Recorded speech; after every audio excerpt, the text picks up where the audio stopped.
Oi, pessoal, tudo bem? Estamos aqui juntos novamente no curso de Gestão de Pessoas. Eu sou a professora Daniele Fernandes e vamos caminhar juntos em rumo ao aprendizado, tá legal? Hoje o assunto é muito importante, é muito interessante sobre recrutamento e seleção, comportamento da empresa, gerenciamento de pessoas. É de suma importância no mercado de trabalho e no mundo corporativo hoje em dia. Eu convido vocês a assistir essa aula, a prestar bastante atenção no conteúdo e no material que está disponível para vocês, e vamos embora! Então, pessoal, a gente vai entrar um pouquinho agora, bem rapidinho, sobre o conceito de gestão de pessoas. A gente pode dizer que é um conjunto integrado de processos dinâmicos e interativos. Se alguém me perguntasse, professora, o que é gestão de pessoas? A gente tem aí na literatura vários autores, várias pessoas célebres, né, que têm vários conceitos. Mas, assim, fazendo um resumo bem básico, a gente pode dizer que é o ato de você administrar o recurso humano da empresa. Professor, o que seria administrar o recurso humano? É a gente saber lidar com a habilidade, com os métodos, com a capacidade de cada pessoa, com as políticas da empresa, com técnicas e com práticas que vão caminhar junto com os objetivos da empresa. Então, na gestão de pessoas, né, na gestão dos recursos humanos, nós vamos administrar tudo isso. Isso vai valer para os comportamentos das pessoas que trabalham ali, né? O comportamento das pessoas internamente. E a gente vai trabalhar também para potencializar essas pessoas. Eu sou funcionária de uma instituição, eu tenho determinada habilidade que condiz com o objetivo da instituição, mas eu, enquanto empresa, né, eu vou potencializar o comportamento do meu funcionário. Seria o meu comportamento nesse exemplo, tá? Ainda no conceito de gestão de pessoas, a gente vai ver que ao longo dos séculos, né, do tempo passado, foi um conceito que ele foi evoluindo um pouco ao longo da trajetória da história. A gente tem o conceito de gestão de pessoas lá no início do século XX, que são voltados para a área industrial. As relações dos trabalhadores com os empregados, né? Antes da gente ter a CLT, da gente ter o pensamento no ser humano, o pensamento da psicologia organizacional. A gente tem lá em 1950 um pouco da melhora, um avanço, onde os trabalhadores começaram a conquistar um pouco dos direitos. Mas somente lá por volta de 1970 que surge o termo de recursos humanos e a mentalidade de administração, de psicologia organizacional, de pensar um ser humano na empresa como um ser que evolui, pensante, que produz conhecimento, né? Não só aquele mero funcionário que reproduz, coloca a mão na massa e que, por conta de algumas características que estão listadas aí para vocês, como a globalização, a mudança no sistema produtivo, com certeza a entrada das tecnologias, né? A pandemia está aí para isso, para dizer que a tecnologia ela chegou para ficar, e não tem como a gente retroceder. Também a gente tem na história, né, a evolução do conhecimento psicológico, com a entrada da psicologia, a área da psicologia organizacional, todos esses fatores, né, alguns, tem mais alguns outros, contribuíram para a evolução do pensamento dos recursos humanos, da gestão de pessoas. E quais são os aspectos que a gente pode falar em relação à gestão de pessoas? Primeiro deles é o que a Venato vai chamar de conhecimento, habilidade, atitude, o próprio chá, né? É o ser humano dotado de conhecimento, de habilidade, produtor de conhecimento, nele não é só reprodutor. A gente tem também as empresas que começam a ver os funcionários como fatores inteligentes, são ativos, né? Empresas precisam de pessoas e são as pessoas que pensam, que inovam, que fazem coisas novas. Então, as empresas começam a impulsionar a inteligência desse funcionário, porque é importante. E a gente tem também as empresas vendo os funcionários como parceiros. E quando eu digo aqui, gente, funcionários, não é só aquele que é contratado pela empresa. Eu estou pensando no conceito de gestão de pessoa, no fornecedor, né, no cliente, todo aquele recurso, todo aquele grupo de pessoas, fornecedores, indivíduos que lidam diretamente com a minha empresa, tá? E falando um pouco também sobre RH, sobre recrutamento, sobre gestão de pessoas, a gente tem algumas etapas e alguns conceitos e conhecimentos importantes. O primeiro deles, que a gente conhece como provisão de RH. Professor, o que é provisão de RH? É o famoso abastecimento. Pessoas que trabalham com RH, pessoas que trabalham com recrutamento e seleção precisam ter aquela provisão, aquele famoso banco. Ele precisa manter esse banco, né? Se o seu cliente fala assim, quando eu falo cliente, gente, pode ser o cliente interno, mas eu posso trabalhar com RH de consultoria, que eu contrato, que eu treino, que eu capacito para empresas que não são as minhas, para fora. Então, eu preciso ter sempre aquele as na manga, né? Então, eu preciso trabalhar com a provisão, com abastecimento, e quando eu trabalho com provisão, seja ela em RH em qualquer outra área, eu preciso trabalhar com planejamento. Eu não vou entrar aqui no mérito dos métodos de planejamento. A gente tem vários, inúmeros métodos. Mas vocês precisam entender que o planejamento, seja para qualquer coisa, está na vida da gente, né? Quando a gente vai no mercado, quando a gente vai fazer uma festa, tudo tem que ter planejamento. Pode ser que nada aconteça conforme a gente planejou, mas ter um norte, ter um planejamento é importante. E no planejamento de mão de obra, a gente tem 3 etapas aí que são importantes que a gente precisa pensar, tá? Primeiro, rotatividade.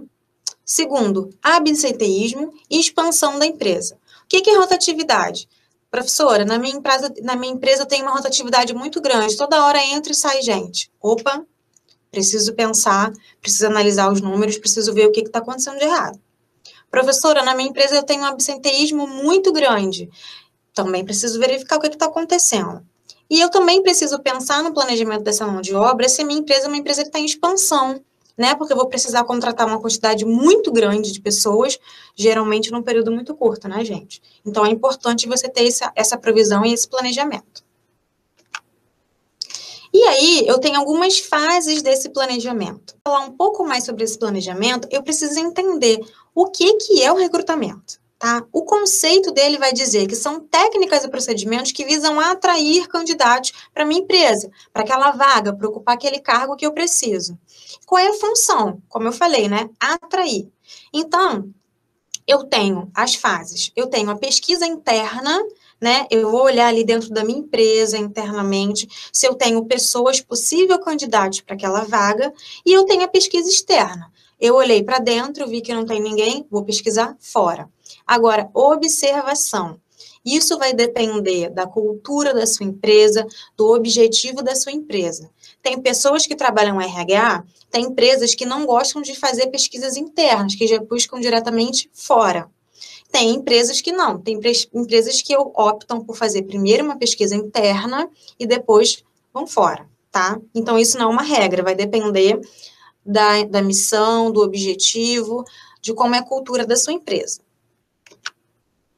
E aí, como eu falei, vai aparecer para vocês. A pesquisa interna, ela está ligada ao recrutamento interno, quando eu faço o recrutamento ali, dentro da minha empresa. E a pesquisa externa, ela está ligada ao recrutamento externo, quando eu vou fora. E tem também o recrutamento misto. Professora, o que é esse recrutamento misto? Ele vai dividir em algumas categorias, tá? Tá mais específico na apostila de vocês. Mas, basicamente, o que é? Eu posso usar um pouco da pesquisa e do recrutamento interno com o recrutamento externo. Mais ou menos assim, ó. Na empresa que eu trabalho, eles optam pelo recrutamento misto. E tem algumas regras. A regra dela é mais ou menos assim. Primeiro, eu vou olhar internamente. Vai ser a prioridade. Se dentro eu não tenho ninguém, aí a gente vai para a pesquisa externa. Mas eu também tenho a opção de ser o inverso. Primeiro eu pesquiso fora e depois eu pesquiso dentro. E tem recrutamentos que é meio a meio. Eu faço 50% das vagas internas, 50% das vagas externas. Isso vai depender muito, como eu falei, da cultura, do objetivo da empresa. Eu também tenho algumas etapas do recrutamento e eu preciso que vocês prestem bastante atenção nelas. Qual é a primeira? Requisição de pessoal. Gente, quando a gente fala de gestão de pessoas, de recrutamento, vai depender muito de empresa para empresa. Se for uma empresa muito pequenininha, algumas etapas se confundem. Agora, quando é uma empresa muito grande, a gente tem algumas etapas maiores, né? O fluxo é maior, a burocracia passa a ser maior. Vou dar um exemplo para vocês. Empresa de automóvel, eu preciso contratar um vendedor. Geralmente, nessas empresas grandes, o pessoal do RH, ele fica separado da loja. Então, imagina, eu sou o gerente, eu preciso contratar um vendedor. Eu preciso pedir a requisição de que eu preciso contratar, eu preciso colocar nessa requisição todas as informações possíveis, de menor delas, né, para a pessoa que vai fazer o recrutamento saber qual é a capacidade, qual é a habilidade que aquele vendedor precisa ter para aquela vaga. Então, assim, a informação, para quem está fazendo o recrutamento, né, para o pessoal do RH, é de suma importância. Digamos que todas essas informações já estão preenchidas, já estão na mão. Qual é a outra etapa? Depois que eu tenho as informações, tudo definido. O anúncio. Quando eu vou fazer o anúncio? Prestar atenção na linguagem, prestar atenção em como eu estou escrevendo e colocando aquele anúncio, aonde eu vou colocar, o local, se vai ser um anúncio na internet, Facebook, se eu vou contratar, pagar uma página, né, para colocar, se vai ser um anúncio no jornal, aonde eu vou colocar. Eu vou colocar no post, por exemplo, já vi vagas de emprego no post. O dia da semana que eu vou colocar é importante. Então, tudo isso são etapas, são planejamentos que precisam ser pensados e ser executados pelo pessoal da RH. Depois, anunciei, você vai começar a receber currículos, né? Currículos, cartas de apresentações. Você vai fazer a triagem, né? Informações que vocês precisam olhar no currículo. Vai depender, claro que, né? As experiências, o nome, idade, todas aquelas informações que a gente sabe. Mas a triagem do currículo é importante. Eu vou olhar se aquilo que está no currículo do candidato tem ligação com a requisição da minha vaga. E depois o outro passo, eu coloquei demais passos, porque você tem entrevista, você pode ter dinâmica, você pode ter entrevista com gestor, você pode ter testes, tá? Isso vai depender também da especificidade da vaga e da empresa que você trabalha. Agora, informação importante, é uma lei federal. No material publicitário de anúncio de recrutamento, algumas informações não podem conter porque entra como caráter discriminatório. Elas, que eu já vi muitas vezes, tá? Quando você estipula o sexo, raça, origem, idade e situação familiar. Salvo em casos da vaga ser de jovem aprendiz. Mas, olha só, quando eu digo salvo em casos da vaga ser de jovem aprendiz, é estipulando a idade da aprendizagem, tá? Eu já vi vagas também que dizem assim, contratamos aprendizes só de 14 anos. Pela lei, não pode, tá? Então, aqui eu trouxe um exemplo bem básico para vocês entenderem de um anúncio que a gente considera como adequado, tá vendo? Eu estou dizendo que é uma empresa do mercado automotivo, uma vaga de nível superior, tem que ter experiência na área, eu coloco o salário mais os benefícios, né? Se a pessoa quer mais informações, acessa o site e envia o currículo para essa vaga. Bem básico, bem sucinto, dá para o leitor entender aquilo que o recrutador está pedindo. Agora, olha essa informação. Fica confuso até da gente olhar nos slides, da gente entender, a letra fica até pequena. Esse anúncio tem muita informação. Isso não é adequado. Você tem que colocar informações sucintas, de maneira que o seu leitor, que a pessoa que está procurando a vaga, que está querendo trabalhar, entenda que aquela vaga é específica para ela, tá? Assim, muito grande, fica muito confuso. Não é recomendável. Depois, eu tenho a pré-seleção, eu tenho a carta de candidatura e o currículo. Gente, ainda muitas empresas utilizam ainda as cartas de candidatura, tá? Para a carta de candidatura, a gente tem que trabalhar com dois modelos. Tem o modelo online e tem empresas que optam também por você mandar a sua carta, tá? E o currículo é o currículo que todo mundo conhece, que tem vários modelos na internet prontos. Então, isso é informação que você não pode dizer, eu não sei. Hoje em dia, com a internet, gente, todo mundo tem essa informação. Agora, você, enquanto recrutador, quais são as informações importantes que você precisa avisar quando você pega um currículo? Primeiro, esse candidato ele fez um movimento muito grande ao longo da carreira dele. Estou dizendo isso porque, olha só, se você observa que o candidato salta muito de um emprego para outro a cada 3 meses, por exemplo, qual é a probabilidade dele ficar na tua empresa? Isso é prejudicial para você. Se daqui a 3 meses esse cara sair, vai ser um novo processo, um novo recrutamento, e é dinheiro, é custo que a tua empresa está perdendo, tá? Esse candidato, ele tem uma lacuna muito grande na experiência profissional dele. Ele ficou 10 anos fora do mercado. Por quê? É importante analisar o porquê, é importante você esclarecer. Outro ponto importante, esse candidato lá no CV, ele manifesta desenvolvimento? Ele passou de um cargo de júnior para pleno, depois analista, para sênior? Ele tem cursos na área que ele pretende entrar para sua empresa? Você nota um desenvolvimento, uma vontade de crescer, de melhorar? Isso também é importante. E um outro fator, esse cara reside longe do trabalho? Ele vai precisar de algum treinamento específico? Tudo isso você precisa analisar quando você olha o currículo, tá? E na entrevista também, algumas informações são muito mais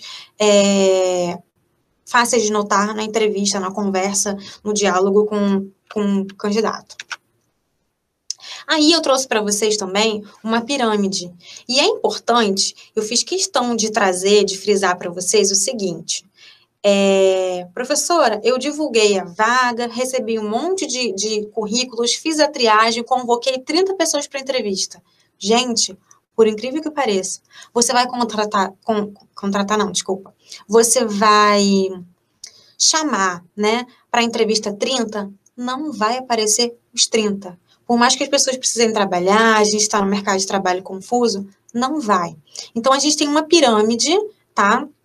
Que é uma média, para vocês entenderem que se você precisa de uma pessoa para vaga, você sempre vai chamar muito mais do que você precisa para você ter aquela gordura, aquela margem. Então, olha aqui, por exemplo, eu tenho 200 candidatos que foram influenciados pelo meu anúncio.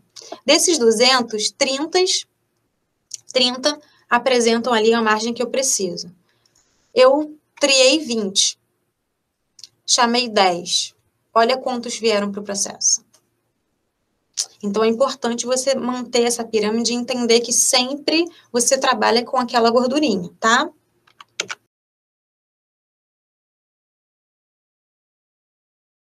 Pessoal, é isso. Foi um prazer estar aqui com vocês, a gente fazer essa aula. Qualquer dúvida que vocês tenham todas as informações no material. Uma boa prova agora. E eu espero encontrar vocês nas próximas aulas, tá bom? Um abraço.